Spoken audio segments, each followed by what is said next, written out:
নমস্কার সালাম। আমি মোস্তাফিজুর রহমান, একজন পলিটিক্যাল স্ট্র্যাটেজিস্ট।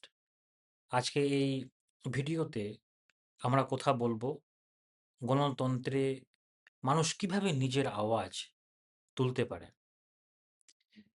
বিশেষ করে ২০২৬ সালের আমাদের এই বর্তমানে যে আমাদের বিধানসভা ইলেকশন, আ নির্বাচনের যে নির্বাচনকে সামনে রেখে আ আমরা আমি এই সমস্ত জিনিস কথা রাখছি আপনাদের সামনে।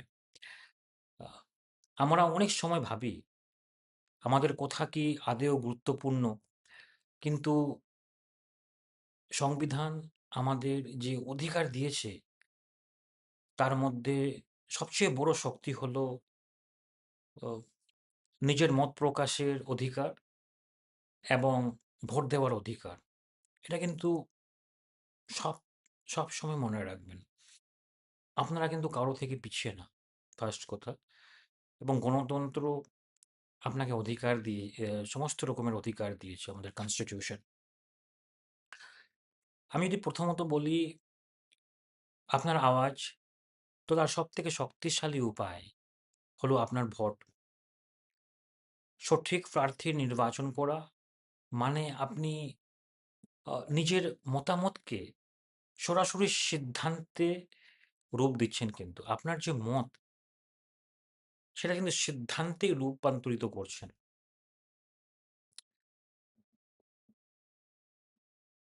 এটা কিন্তু ভীষণ গভীর ব্যাপার। এটা আপনি কিন্তু যেটা বললাম, ২য় বার শোনার চেষ্টা করবেন।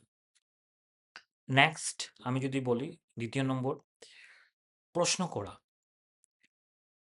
আপনার এলাকার প্রার্থী বা রাজনৈতিক দলের কাছে প্রশ্ন করুন, তারা কি কাজ করেছে বা কি পরিকল্পনা রয়েছে তাদের, এবং তাদের কি রোড ম্যাপ রয়েছে next, not 5 years, next years, ১ বছরের পরিকল্পনা কি রয়েছে, তারা কি বোঝাচ্ছে এবং আপনার সমস্যার সমাধান কিভাবে করবে তারা, সেই সমস্ত রোড ম্যাপের ব্যাপারে আপনারা জিজ্ঞাসা করুন।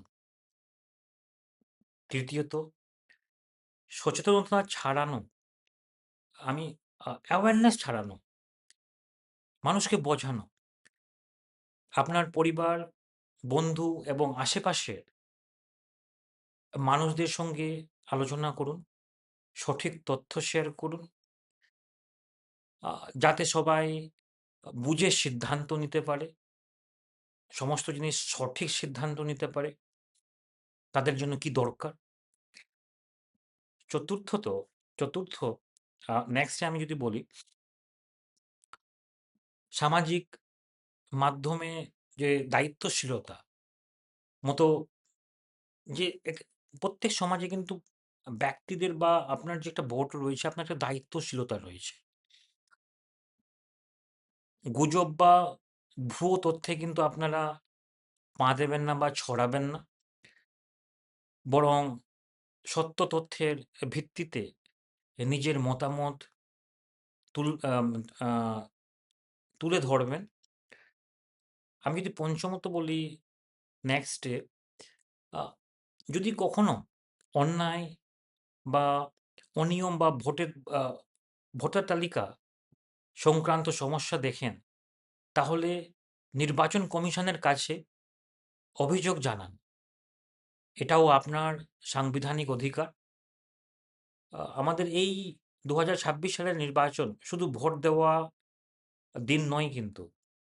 এটা একটি প্রক্রিয়া, যেখানে আপনার প্রতিটি অংশগ্রহণ, প্রত্যেকের অংশগ্রহণ কিন্তু গুরুত্বপূর্ণ। শেষ কথা এটাই, গণতন্ত্র তখনই শক্তিশালী হয় যখন মানুষ নিজের বা আপনি নিজের আওয়াজ তুলতে ভয় পান না। আপনার আওয়াজ, আপনার শক্তি। সেটাই ব্যবহার করুন। ওকে, নমস্কার।